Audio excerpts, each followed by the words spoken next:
Okay, the storage is here. It's a 5 bay. As you can see,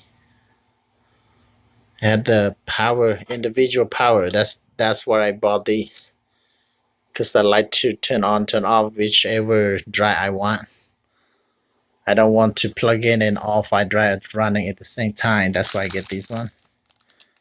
This USB 3.0 to USB-C power core, the key, and this is USB-C to USB-C, and it's because they have a 120 millimeter fan with the lock hole right here, and this one is the main one, USB 3.1 Gen 2, and this is 3.1 Gen 2 hot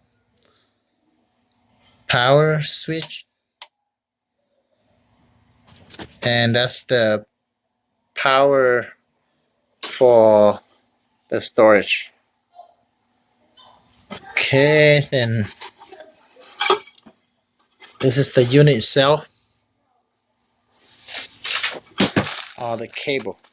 I'll give you an update when I connect this drive and to the computer, everything, and see how it runs. This is what it looks from the inside. It's very simple build.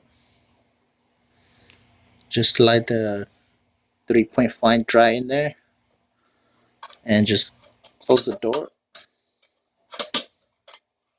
Just like that. It's very, very simple.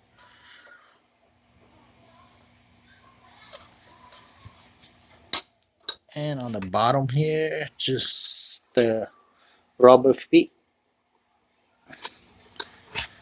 Back, same like I show you